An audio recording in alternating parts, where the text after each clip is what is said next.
তখন দেশে একটা জাতীয় সরকার গঠন হতো। জাতীয় সরকার দেশ স্বাধীন হওয়ার পর থেকে নিয়ে দলীয় সরকার গঠিত হয়েছিল।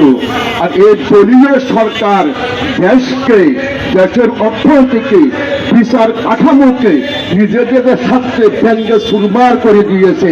এটার বিস্তারিত ব্যাখ্যার প্রয়োজন নাই কিন্তু।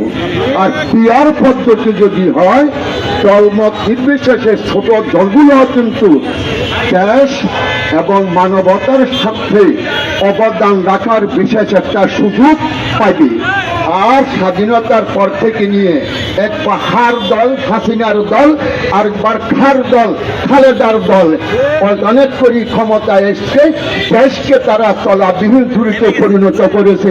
তাদের বিরুদ্ধে কোনো মানুষও কোনো প্রতিবাদ করার সাহস পায়নি কিন্তু।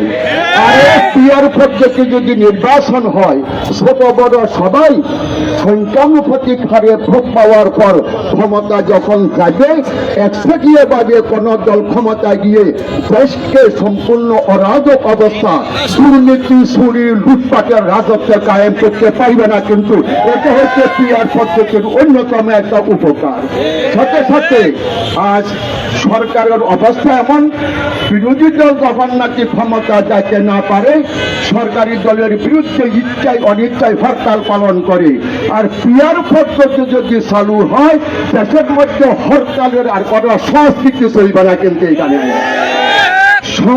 হরতালের সংস্কৃতি, জ্বালাও পড়াও এবং আন্দোলনের সংস্কৃতি এই জন্যই চলবে না। সবাইকে আমরা ক্ষমতায় আছে কিন্তু এটাই। কার বিরুদ্ধে আমরা জ্বালাও পড়াও করবো, কার বিরুদ্ধে আন্দোলন করব, কার বিরুদ্ধে আমরা সংগ্রাম করব, সবাইকে আমরা জাতীয়ভাবে ক্ষমতায় আছে কিন্তু।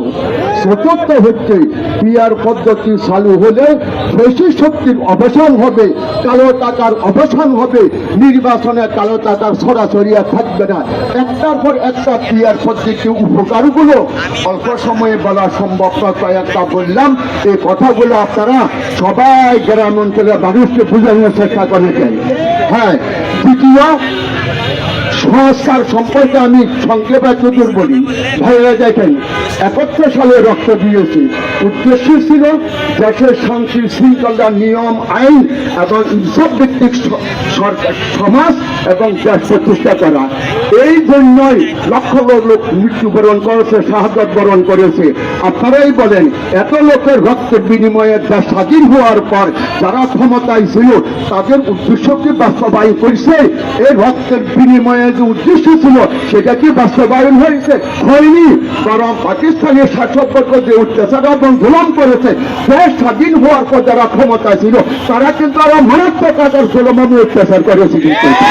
সুতরাং ৭৫ সালের পরিবর্তন উপরেও কিন্তু সংস্কার হয়নি।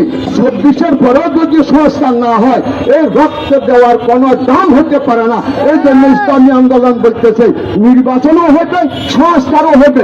সংস্কার বিহীন যদি নির্বাচন হয়, আবার লুটেরার দল ক্ষমতা যাওয়ার পর এই লক্ষ লক্ষ হাজার হাজার মানুষের রক্তের সাথে গাদ্দারির মুনাফিকি বেইমানি করবে। সুতরাং ক্ষমতার পরিবর্তন হবে, সংস্কার যদি না হয় দেশের কোনো উন্নয়ন হবে না। এই জন্য ইসলামী আন্দোলনের দ্বিতীয় দাবি আমার সংস্কার। তৃতীয় হচ্ছে অপরাধীদেরকে যদি বিচার না করা হয়, এই সংস্কৃতি সহ্যে থাকলে দেশের মধ্যে কখনো ন্যায় এবং ইনসাফ প্রতিষ্ঠা হবে না। এই জন্য তিনটি দাবিকে সামনে রাখি, আপনার ন্যায় বিচার, খুনিদের বিচার, সংস্কার এবং ক্রিয়ার পদ্ধতিকে সামনে রাখি। ইসলামী আন্দোলন অগ্রসর হচ্ছে। সবাইকে এই দাবির সাথে একমত হয়ে ইসলামী আন্দোলনের সহায়তা আসাদের উদ্যোক্ত আহ্বান জানাই আমার বক্তব্যের শেষ করছি। আসসালামু আলাইকুম।